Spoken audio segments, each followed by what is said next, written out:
small business and entrepreneurship. All businesses start with one light bulb moment, and each week I'm going to take you on a journey with America's entrepreneurs. We're going to get between the spreadsheets with these operators to flow from their smallest failures to their biggest successes. As the co-founder of the small business funding platform Hello Alice, it has always been my mission to help ensure entrepreneurs have the tools they need to live the American dream. So let's cowboy up. Today, our big idea question is, how do you do well by doing good? Now, what I mean by this is, how can someone give back to their community while making money on their entrepreneurial journey? Something I'm very passionate about. Today's industry focus is real estate. Joining me today to talk about this is Chairman T.D. Jakes, who's going to share his stories on how he's given back to the community through his entrepreneurial and spiritual journey. For more than 40 years, Bishop Jakes, as I know him, has helped millions of people realize their purpose through his dynamic ministry. He is the founder of the Potter's House, a non-denominational, multicultural church and global humanitarian organization in Dallas, Texas, with 30,000 members. Under T.D. Jakes Enterprises, the chairman is a best-selling author, publisher, and an award-winning filmmaker. He has recently founded Good Soil, an entrepreneur platform, and relevant to today's topic, he is a real estate mogul across the country. Please welcome America's preacher, T.D. Jakes. Chairman Jakes, yes. I can't believe you're here. I am just, and it's hard for me to call you Chairman because you're my bishop. And the first time I ever saw your face was when I took my grandmother to your Potter's House in Dallas. Yes. And full circle now to be talking about entrepreneurship. Isn't that crazy? It's amazing. Is. Yeah. I mean, your whole philosophy is doing well by doing good. I mean, tell me more. Well, I don't think you have to separate one from the other. And the stats really show that the most successful entrepreneurs are purpose-driven, not just profit-driven. Mm-hmm. When you get in it because you have a compassion and a desire to meet a need, when your business finds its problem, it's found its purpose, and it finds its profit arbitrarily. It just comes along with it. People who just do it for the money generally have a far less success rate than those who do it because they have an inner conviction that gives meaning to their lives, and the money just follows the meaning. Now, I think of you as America's preacher, but you start doing your homework, and you were an entrepreneur from a kid. That's right. Like, where did that come from? Well, my parents, my father started a janitorial service with a mop and a bucket back in the 60s, ended up with 10 trucks and 52 employees and traveling all over the state. And I was cheap labor. There you go. Okay, so I scrubbed out the corners and packed up the trucks. I'm going to remind my kids of that, by the way, when I get home. Oh, yeah. This is your role. Yes. Yeah, dinner is your pay. Yes. We'll work for food. And then my mother started buying up property, real estate, all up and down the street.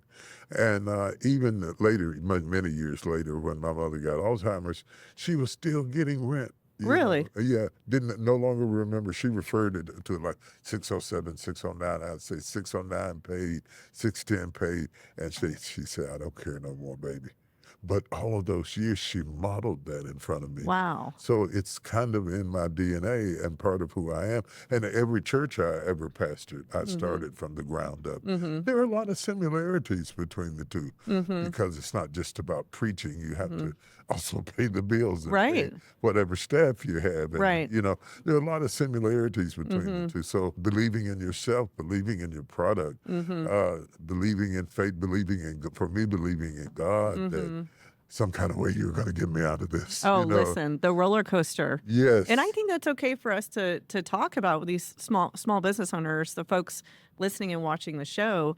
There are going to be hard days. Yes. And if you have that purpose and faith, how does that drive someone through? I think it's very, very important because mindsets determine assets. And if you lose your mindset, you're going to lose your assets. And so it's very important that you maintain your mindsets and surround yourself with other people who can relate to you, Mm-hmm. who really realize that just because you're an entrepreneur doesn't mean that you have lots of money Right. and everything goes right and you can come in when you want to and leave when you please. Right. You might think that when you start. Well, then you realize, oh, wait, I'm the hardest boss I've ever had. Right? Exactly, It's so exactly. hard. Often the first one to come and the last one to leave. Right. Right. And Everyone takes out the trash. everyone takes out the trash, and whenever somebody has to go, you end up filling their spot Mm-hmm. sometimes. Mm-hmm. But Mm-hmm. that all adds to the education of you fully understanding what is reasonable to ask of a person. Mm-hmm. And so Mm-hmm. the hard times determine the good times. Mm-hmm. And I Mm-hmm. think we avoid the hard times,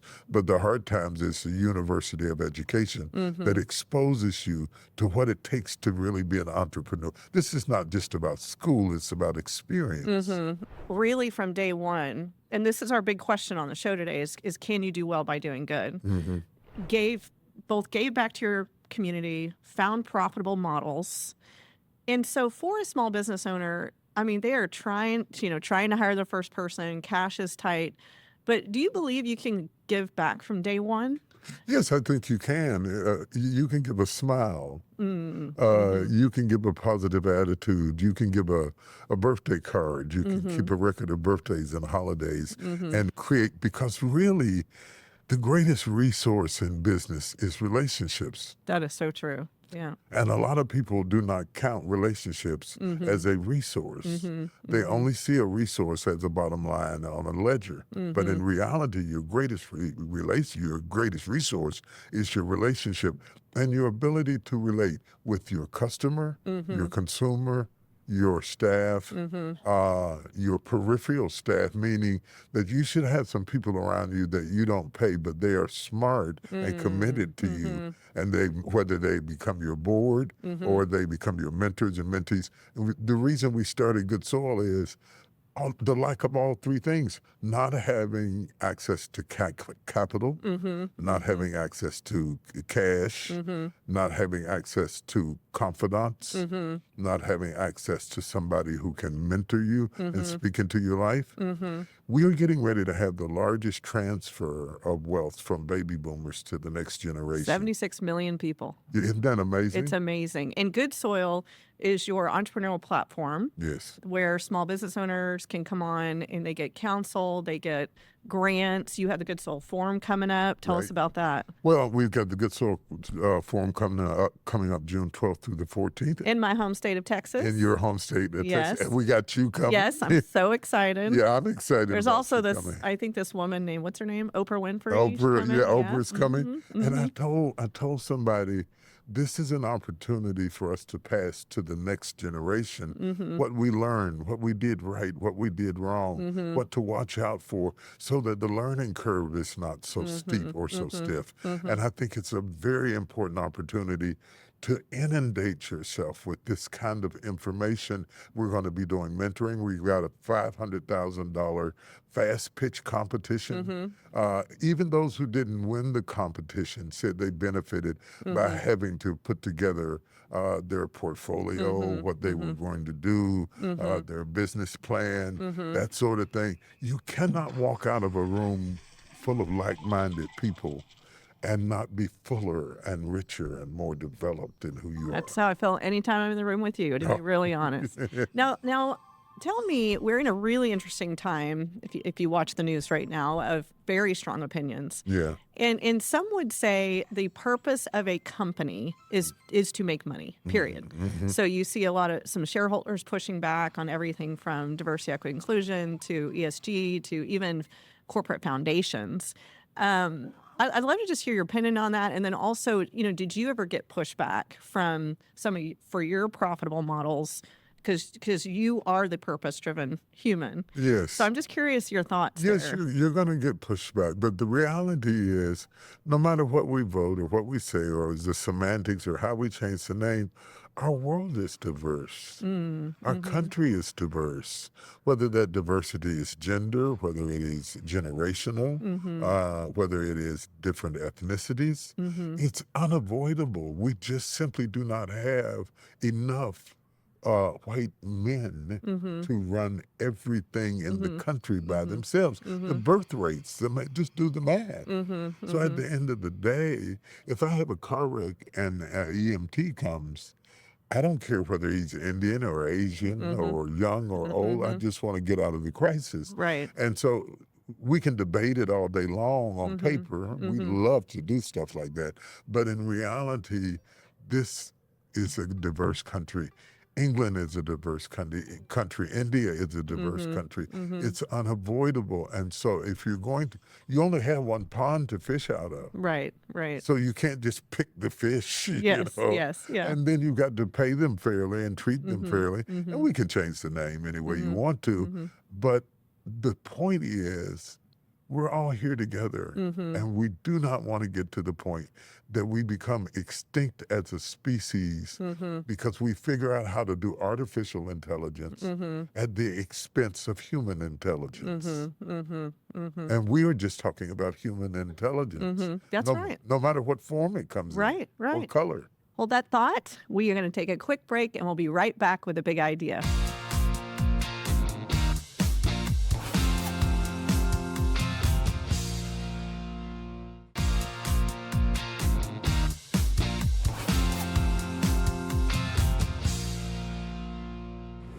Welcome back to The Big Idea. I'm Elizabeth Gore here with Chairman T.D. Jakes. Now, I picked up on something earlier. I actually didn't realize that your mom, God rest her soul, was investing in real estate all the way up until when she passed.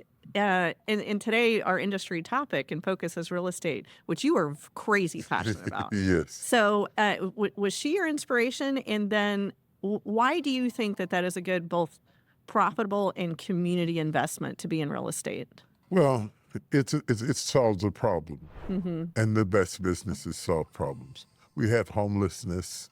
We have people who have less than adequate housing. Mm-hmm. We have people who are moving up the economic ladder, and as their family dynamics change, they're scaling up, they're scaling down. Mm-hmm. It's a passive stream of income Mm-hmm. that for the most part, once you get it up and done, it's making money while you sleep. Mm. And it's solving problems for Mm-hmm. people. It accrues in value. And if you're lucky enough to live in Texas, shameless plug, like I do, you don't have to worry about state taxes. Mm-hmm. There are some special benefits that go along with Mm-hmm. it. There are 1,000 reasons to be able to do it. And what we have a tendency to do is to invest in depreciating assets Mm-hmm. so that we look like we're doing well, Interesting. rather than scale down on looking like you're doing well Mm-hmm. and scale up on actually doing well Mm-hmm. by focusing on appreciating assets, Mm-hmm. passing it on to your heirs, Mm-hmm. becoming part of your estate. You can do more business, you can buy more things. And it's just so many good reasons I think you should do it. And when we do it, we do mixed income. Yeah. So your model, if I may, is really unique. And I'm thinking about Texas and Georgia. Right. And you do mixed income. You also look at the properties. You know, are we going to put data centers? Are we going to do this? Are we going to do that? Tell me about that model, because I think it's really interesting for other people to emulate it. Yeah, I think it's very, very, very important because when you got one group of people and they're all on the same socioeconomic level of life, it kind of gets boring if everybody is completely wealthy or everybody is And completely I can't imagine you impoverished. bored. Yeah, Lord no, help us. no. That cannot happen. Our diversity is interesting. Mm-hmm. And the stats say sociologically, we do better when we have diverse communities. Mm-hmm. There's more upward mobility. If a boy who has no father grows up in a neighborhood near someone who has a father, he is 7 times less likely to go to prison. Wow. So your neighbors impact you. Mm-hmm. They inspire you. They motivate you. And so our focus is mixed income, mixed use facilities because we're trying to close food deserts where you don't have to drive so far to get food or to get what you need. We have covenants where we don't have payday loans or a bunch of liquor stores or intoxicating people to the point that they're not productive in their lives. Okay. We're not saying that you can't have it. You just have to travel a little further to get it. You know, but getting a balance in your life where you're thinking and you're moving and you're talking with interesting people. We are so isolated, especially since COVID, that isolation is affecting our emotional well-being. And so we have little places where you can do a cookout and the neighbors can come into open spaces, and we won't be so alone even if we do live alone. It's interesting. You almost come to the real estate industry with almost a way of life. Yes. You know, you're not just building a house, you're building a way of life, you're building a community, you're building long-term investments, wealth transfer, as we Yes. talked about. What is there anything you're worried about in the real estate industry? Anything people should be concerned about? Oh, I think you have to watch the interest rates. I think we have to watch inflation. I think we have to watch the cost of products, and the timing of it. That doesn't mean that we shouldn't go forward through hard times, but because hard times don't last, tough times don't last. Tough people do, and by the time you get it built, you're going to be in a different period. So I don't think you ought to give up your dream just because of the inconvenience of where you are right now. 2 years from now, it won't be there. Right. Recessions don't last, Right. inflation doesn't last. And thinking about it that way from a long-term perspective, in fact, all entrepreneurs listening at me right now, you can't just think about making it through the week. Right. You got to have a long-term perspective of where you want to be 10 years from now. And that's how you monitor whether the year was a success, not by the year itself, but how close are you now to where you want to be 5 years from And now. that's where that, as you said, your passion and your values come through, right? Right. Because you have hard years, you have good years. So we try to be very transparent on the show that we all make mistakes. Right. So we call our mistakes dirty unicorns. So throw me a mistake. I can't imagine you making a mistake. I But have let's a go. lot of dirty Let's go. unicorns. Oh, it's hard to pick one. I think the biggest, most important recent one is being careful who you partner with. Yeah. When you get that wrong, you spend so much money trying to get out once you get in that it's better to spend the money on the front end vetting, not only what they have done, but are they compatible? And do they have your rhythm and your pace and your objective? And sometimes I haven't gotten that right.